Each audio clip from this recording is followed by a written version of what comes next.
everybody. Reporting to you again from the Glamour City, Hollywood. It's been really difficult to actually both commercialize these vast repertoire of microorganisms, but then also determine what specific combination of them can do something useful. And that's the technology, and that's the really specific technical problem that we've sat down and worked to solve in a really, really deep manner over the last couple of years of how can you actually go find microorganisms and combine them together into an intentional combination, what we call supercultures, to basically deliver them to solve really, really important problems in the CPG space.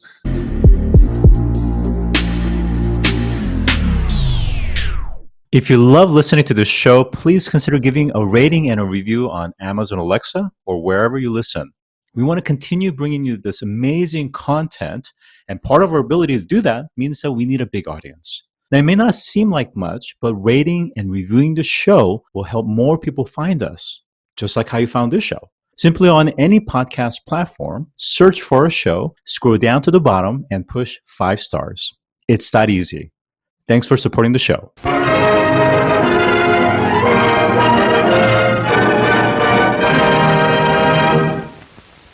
Today, I'm joined by Dr. Ravi Sheth, Chief Scientific Officer at Kingdom Supercultures.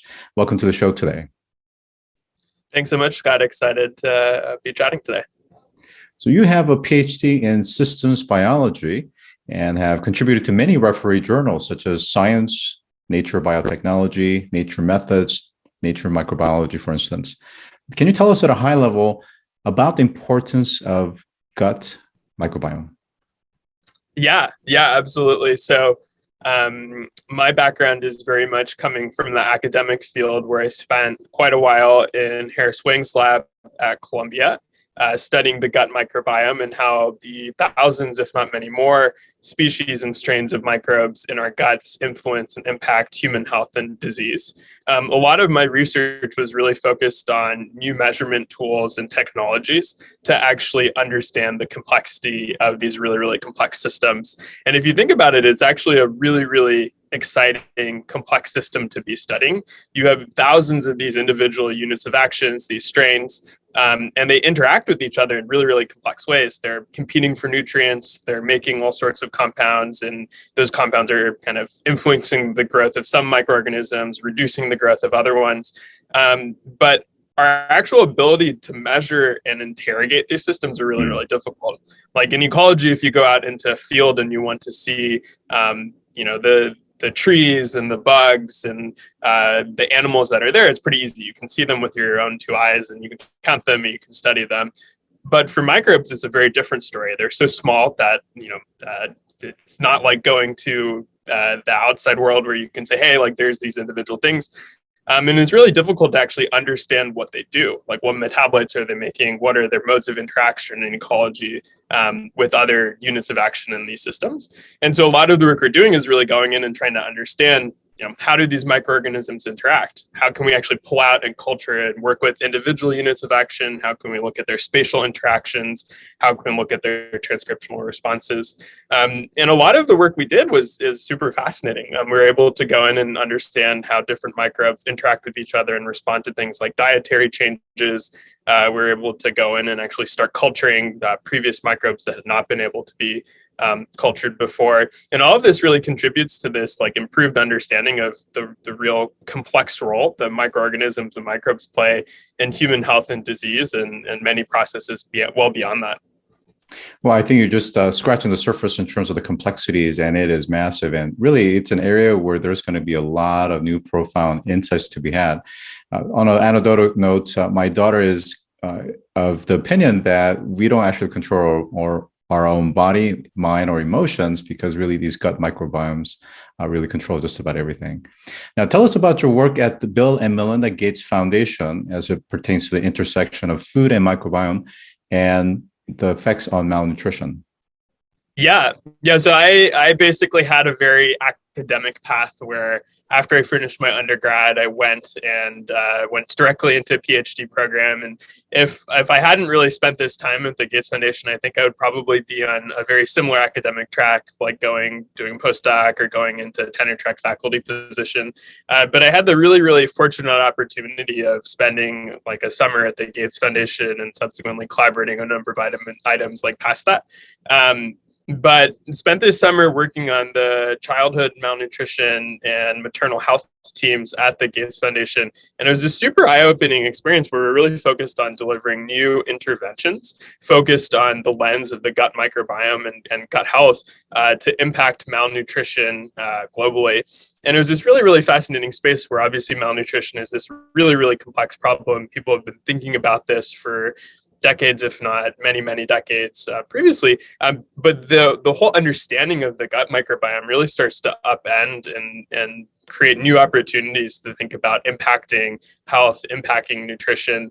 And so we spent a lot of time on this team basically thinking about developing and delivering new interventions to improve like gut health and malnutrition. And in that work, I became really fascinated, not just by the science. Obviously, I had been spending a lot of time like understanding the microbiome and all of these new tools and technologies, but even more so getting excited about all of the other things that are really, really important in bringing products to the real world. Obviously, the science is one part of it, but there's all sorts of things like cost. You can't go and deliver an intervention that costs even tens, hundreds of dollars globally. That's just a non-starter. Things like marketing, like how do you actually distribute, market, get people excited about an intervention rather than just having like a specific product that's recommended. And in that, we spent a lot of time working both with like startups, really, really big food companies, all sorts of stakeholders in that process. And I started to get really excited and interested by the opportunities and gaps in the market. I think the food system in general is like very, very driven by artificial chemicals and artificial ingredients. And that's done amazing things for the quality of food, the nutritional quality of food and safety of food. But it also leaves a lot of gaps in terms of what's possible. Obviously, there have been traditional processing approaches, fermentation, and other things that people have used for many, many centuries. And it became really, really clear, even in those few months working in the food system, of all of the opportunities that were out there to think about, like, how can we improve food processing? How can we introduce new ingredients? How can we add new functionalities to food in a way that was really just not accomplishable with current technologies and techniques? Well, it sounds like it was a very impressionable experience. And I think, like I said, it provided that practical aspect that, pure academia would not necessarily do. And in that process, I believe it started to lead to what would eventually potentially become Kingdom Supercultures. If you could tell us a little bit about that and the distinctive approach that you're taking around the microbial cultures to create these plant-based alternatives for vegan options. And specifically for those that are listening, what are supercultures and why are they important in terms of improving the other forms of plant-based alternatives? Yeah, absolutely. So after I finished up my PhD, co-founded Kingdom with my co-founder Kendall, who I had met at Columbia doing research on the microbiome. And we became really, really excited about just the broad opportunity in the food space, thinking about like new types of ingredients, new types of functionalities that really are becoming very exciting, very popular, things that consumers really, really want. But there's not really actual technologies to close the gaps in some of those areas, from taste, flavor, natural ingredients, clean label, and beyond. And so we started the business around two and a half years ago now, and have been very, very lucky to very rapidly grow the business and work with some really, really incredible customers across the food, beverage, and consumer products space. Our work really focuses on this idea of bringing supercultures, or this new ingredient class that we're developing, to market. And supercultures are nothing revolutionary. People have been using cultures for hundreds, if not thousands of years. But in our mind, it's this really, really special technology that starts to build upon all of this work that's been done in the culture space and the food ingredient space and actually take things really to the next level. And so supercultures very simply are combinations of natural microbial cultures that we go and combine and specify for very specific applications. And the problem that this solves is that in nature, there's millions of microorganisms that are already kind of in the environment, many tens of thousands or hundreds of thousands of those that we consume as parts of fermented foods day in and day out. But in the kind of commercial culture market and ingredient market today, there's really only 10 to 20 to a couple hundred microorganisms that you can purchase and use for food fermentation. And so there's this big gap, not just in the type of and diversity of microorganisms that you can get, but there's this second problem of the combinatorial diversity. If you think about it, like if you have these millions of microorganisms that exist in nature, and you want to choose some subset of those. You have to choose some subset of those to do anything useful and actually to have an ingredient product. That's a really, really massive design space. Like 1 million choose 3, 4, 5 is basically a very, very large number. And it's been really difficult to actually both commercialize these vast repertoire of microorganisms, but then also determine what specific combination of them can do something useful. And that's the technology, and that's the really specific technical problem that we've sat down and worked to solve in a really, really deep manner over the last couple of years of how can you actually go find microorganisms and combine them together into an intentional combination, what we call supercultures, to basically deliver them to solve really, really important problems in the CPG space. We work with a number of leading F&B, food and beverage manufacturers in some of their most important problems and very high profile problems for them, from things like developing new cultures that can go in and replace existing cultures in plant-based foods to drive improved taste, texture, and flavor, remove off flavors, which is this really, really big problem in this gap where most plant-based foods today are very, very far from their animal-based comparisons. Things like adding in new functional ingredients that replace artificial chemicals to basically lead to improved benefits across pet food, beverages, and things like that. And even things like replacing artificial chemicals and things like preservatives with more natural, better for you options that also start to do things like improve the sustainability of the food system, reduce food waste, and ultimately for food manufacturers, improve their ability to sell and distribute products in a much broader marketplace. And so, our work has been able to already yield new cultures, new ingredients that are in the world, in the market, consumed by people, really driving exciting products. And we're incredibly excited about the promise of this new ingredient class in a pretty broad range of products and application areas beyond that. At the beginning of the conversation, we talked about the complexities and the diversity of microbiomes in the gut, and the complexities in trying to even understand the signals and the interactions of each other. So stepping back, broader microorganism inside and outside of the body, for instance, you're absolutely right that commercially there's really just a handful that we use on a daily basis. Things for bread making, for instance, things for probiotics, for kimchi, things for drinks, for instance, and so forth. But to really be able to tap into millions of microorganisms, properly catalog them, understand their individual set of capabilities and functionalities and features, but then really be able to actually understand the permutation, the combination, the factorial aspects. I mean, that's a pretty big challenge. And underlying all this has to be the AI computational biology aspect. So tell us, first of all, what is the kind of data or database of knowledge that's already in existence, and how are you guys experimenting, enhancing that metadata so that you understand the interactions and the benefits, so you can map it to, if you combine these cultures and create a superculture, here are the kind of functionalities and features that you can expect. Yeah, that's, I think you've characterized the problem exactly right. Really, the core thing we think about day in and day out is how do you reduce the complexity of this very, very difficult design problem. And I think it's really interesting because we're really the first company that sat down and thought about this very specific problem and scale of biology. I think if we contextualize like the work we've done so far. Like, if you go back 100 years, the real approach to cultures was a very reductionist approach where it's like, hey, let's go find one or two cultures from these complex things and try to scale them up and grow them. And that's the culture industry today. More recently, people have been taking like a genetic modification approach, which is still single culture. Like, let's take a single culture, engineer some pathway in it to make a single compound at really, really high titers.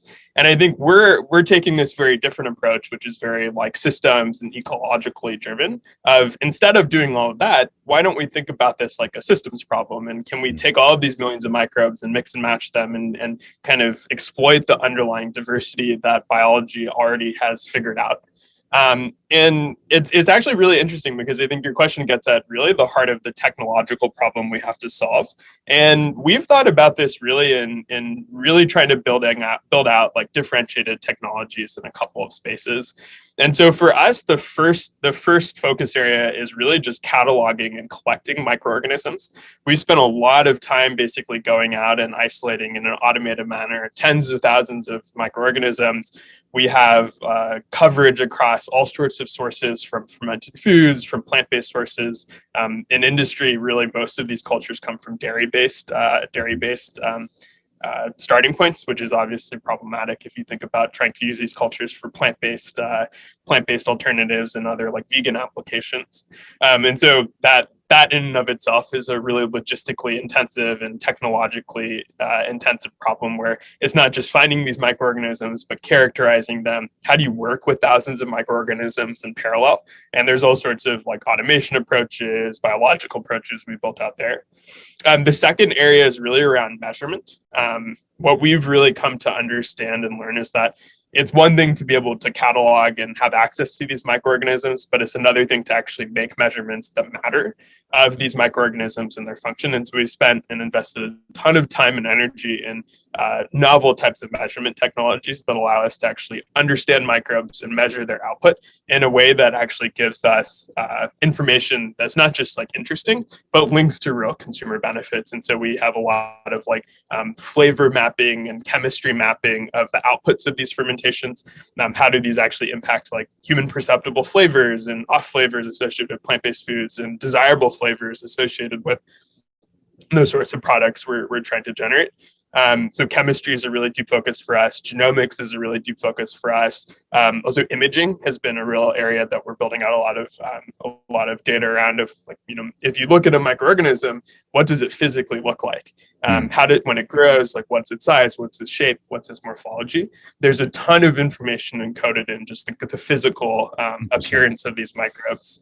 And then the third, getting back to I think really the core of your question, is really the computational aspect of this. Like, how can you actually pull in these data sets and make use of all of this information and then solve this really, really difficult design challenge of like down selecting from millions of possible like candidates.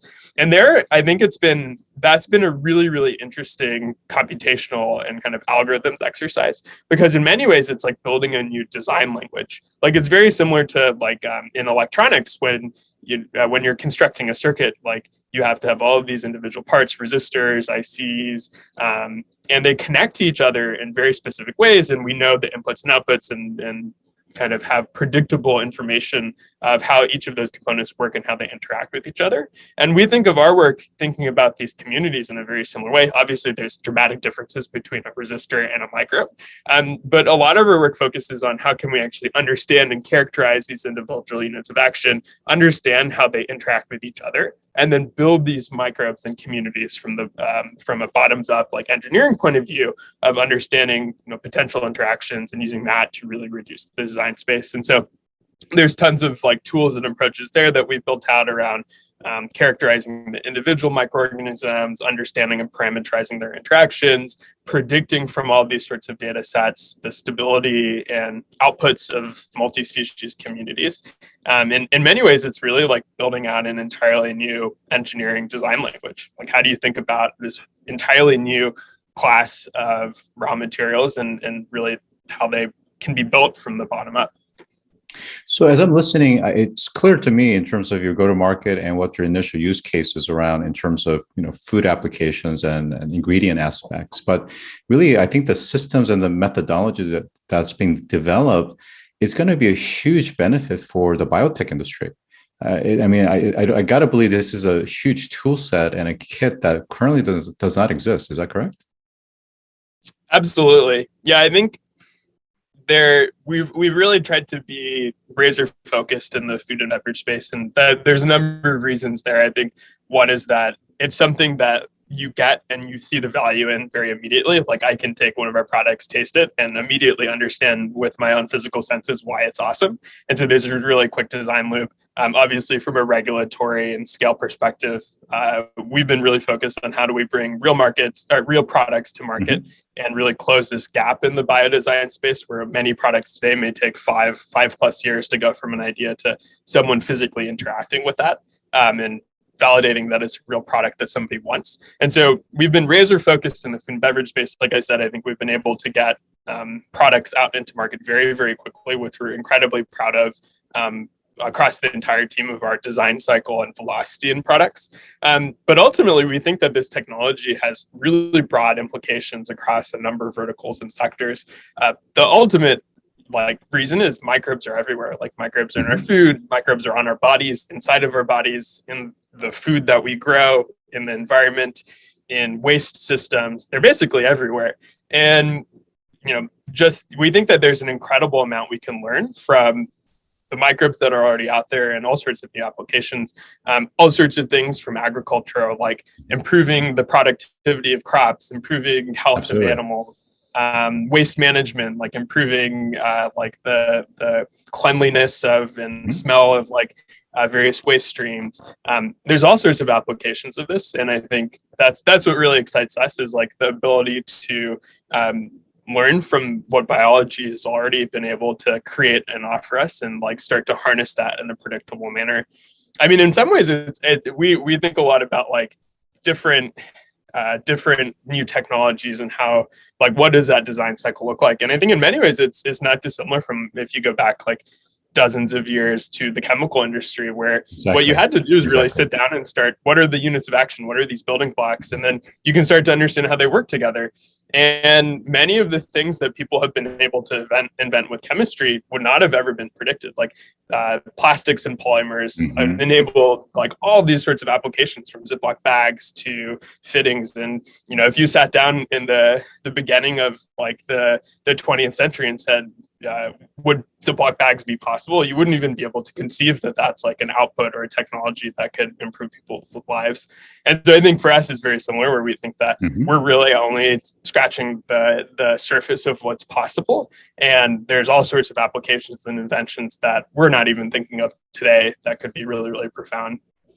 And absolutely. And I think any one of these various small slivers of verticals, there's huge opportunities. You take, for example, in the agriculture space, Pivot Bio, which is a multi-billion-dollar company, Terramera right behind them as well, focusing on microbiomes that can actually help create nutrients for the plants without any type of chemicals or fertilizer, for instance.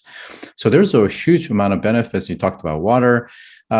Now, going back to the CPG side, is that there are certainly clear substitutes. In other words, here are chemicals, preservatives, things that you are looking to substitute out. However, I got to believe that as you're working with some of these CPG partners, that there's got to be some collaboration where it's not just pure substitute, but at some point there's a co-creation. And when there's a co-creation and you create a combination, a superculture formula, is that patentable? And is there opportunities to share the IP with your partners as well? Yeah, so our business model is really twofold. Ultimately, we sell these ingredients on an ongoing basis, support our customers in making really, really great products and helping them delight their customers. But we also work really deeply with our customers and their R&D teams to actually integrate, design, and bring these new supercultures to life. And that's, to your point on the co-creation, something that we've seen to be incredibly useful. We've been able to take our technology to some of the largest food companies in the world, help them in their design process of new foods, and accelerate their work by the capacities we have in house are things that at another company may take decades for them to accomplish, and we're able to really close that design cycle and also work with our customers to deliver them something that they actually really want and not just something that we think is cool and exciting. And so the co-creation for us is a really core part of how we design new products, and I think the value that we bring to our customers. From an IP perspective, that's another thing that we think is really exciting about the business, is that we're actually able to protect these specific combinations of cultures as they come together, as they make useful functionalities. We actually had one of our first patents granted in the United States protecting a specific culture that is used in the beverage industry to make a new type of fermented beverage with improved shelf stability and improved flavor. And that's something that we think is important about the work we're doing, is it's not just bringing a new raw material to market, but it's also bringing fundamentally new defensible technology to market as well. So for those that are listening and probably thinking, gosh, I want to get some concrete examples. So let's talk about chemical ingredients and preservatives. I know a startup in South San Francisco, for instance, that's using microbiomes to create natural fungicides so that fungus on things like strawberries and bananas and other things don't grow. And so you end up having a longer shelf life and essentially reduce the food waste aspects. But tell us about some of the commonly used chemicals in food products, and what are some of the things that you guys are doing to substitute that out?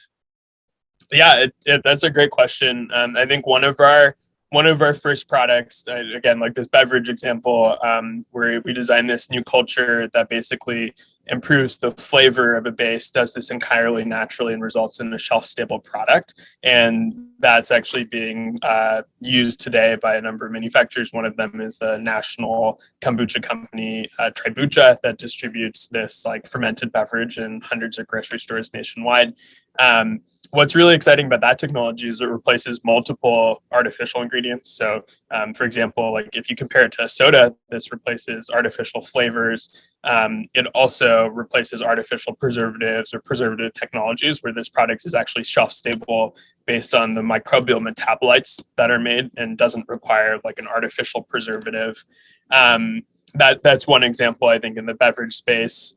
In the plant-based food space, we've been able to work with a number of customers, some of them that we can publicly talk about, like particularly in the restaurant space.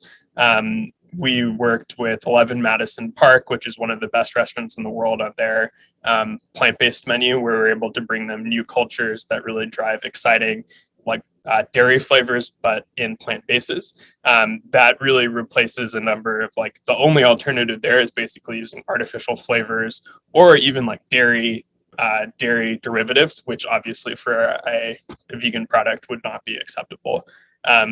And so, a lot of our work today is really focused on taste, flavor, and then functionality. But really, we see that the diversity of metabolites that these microbes make can start to allow us to really start replacing broad classes of chemicals across like many different verticals. Now, for our last question, I want to take it a little bit, maybe extrapolate it out a little bit to space. So one of the difficult aspects is twofold. One is just the overall health, longevity, and preservation of human life. And that's where the gut biome comes in. But also in terms of space agriculture and the kind of conditions that you have to work with. I know, for example, some of the researchers have been able to grow some sort of plant using the lunar soil, for instance. So talk about how these microorganisms can be used in a space context and some of the challenges, but also new opportunities, especially, for example, in the context of low gravity. Yeah, it's an interesting question. I think particularly like the question of space exploration is really like, it's going to fundamentally change how people think about manufacturing technologies. I think we've been very, like, if you look at most manufacturing technologies today, on the actual planet, they're very interconnected. And I think the COVID crisis, like, very much illustrated this, where to make any sort of like useful even a consumer product, but even if you go to more complex like machines and chips and things like that, typically require tons of highly centralized processes that then interconnect with each other. And the footprint required to make even really simple food products is massive. And that's just not going to be possible in the context of space exploration, where you need an entirely different manufacturing paradigm.